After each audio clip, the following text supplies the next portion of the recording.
সেই অর্জনের ফলাফলটা আমরা আজকে জানবো। আজকের রেজাল্টের মাধ্যমে আমরা জানতে পারবো যে আমরা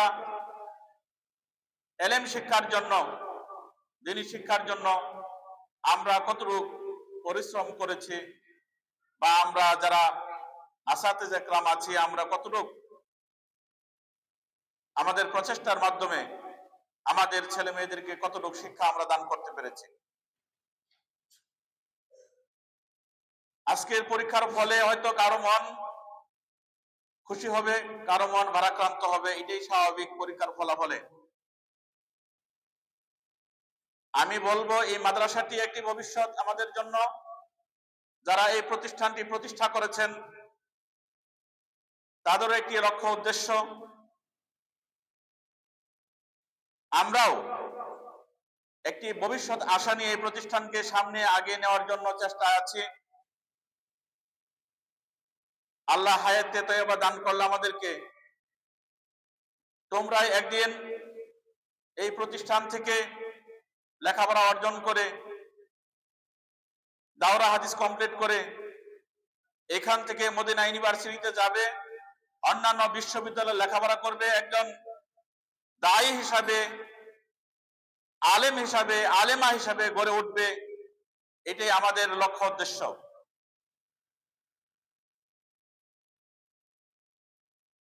আল ইলমু নূরুন, ইলম হলো নূর, আলো। যার অন্তরের ভিতরে ইলম ঢুকবে তার অন্তর থেকে জাহেলিয়াত দূর হয়ে যাবে। যার অন্তরের ভিতরে জাহেলিয়াত থাকবে সেখানে ইলম ঢুকবে না। এই জন্য ইমাম শাফি রাহমাতুল্লাহ আলাইহি বলেছিলেন, তার কাছে যখন অভিযোগ নিয়ে এসেছিলেন যে কোরআন পড়ি ভুলে যায়, ইলম মুখস্থ থাকে না, ভুলে যায়, তিনি একটা কথাই বলেছিলেন, তুমি পাপাচার বন্ধ করো, অন্যায় বন্ধ করো, জুলুম অত্যাচার বন্ধ করো। কোন তালেবে ইলম তার ভিতরে যদি পাপাচার থাকে, অন্যায় লিপ্ত থাকে, তার ভিতরে অন্ধকার থাকে, জাহেলিয়াত থাকে, তার ভিতরে নূর ঢুকবে না, আলো ঢুকবে না। ইলমের জন্য যতই চেষ্টা করুক না কেন সে ঢুকবে না। এই জন্যই প্রথমে শিখো, পাপাচারকে দূর করতে হবে। উস্তাদকে শ্রদ্ধা, বড়জনকে গুরুজনকে শ্রদ্ধা সম্মান করা, এটা প্রতিটি তালেবে ইলমের জন্য একান্ত কর্তব্য। আমি তোমাদেরকে বলতে চাই, অত্র মাদ্রাসায় আবাসিক অনাবাসিক যে যে অবস্থায় আছো, তোমাদের এই জীবনটা অধ্যাবসায়ের সময়, লেখাপড়া করার সময়, এই সময়টা তোমরা হেলাফেলায় নষ্ট করবে না। অনেকেই আমাদের যে নিয়ম কানুন গুলি রয়েছে, এই মাদ্রাসার যে নিয়ম কানুন গুলি রয়েছে, অনেকেই বলে নিয়ম কানুন গুলো অনেক কড়া, কঠিন। এই কঠিন নিয়ম কানুনের ভিতরেই রয়েছে তোমাদের জন্য ভবিষ্যৎ সফলতা।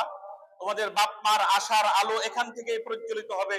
এত পরিশ্রমের হাড়ভাঙ্গা টাকা তোমাদের পিছনে ব্যয় করছে বাবা মা, তার ভবিষ্যৎ তোমাদের প্রচেষ্টার মাধ্যমে হবে ইনশাআল্লাহ। তোমরা চেষ্টা চালিয়ে যাও। তোমরা এই মাদ্রাসার কঠিন নিয়ম যতই আছে না কেন, সব তোমাদের স্বার্থের জন্য, অন্য কারো স্বার্থের জন্য নয়। তোমাদের জীবনকে ভবিষ্যৎ আলোকিত হওয়ার জন্য, উজ্জ্বল হওয়ার জন্য উস্তাদগণ সর্বক্ষণ তোমাদের পাশে দাঁড়িয়ে থাকে, সর্বক্ষণ তোমাদেরকে শিক্ষা দিয়ে থাকে।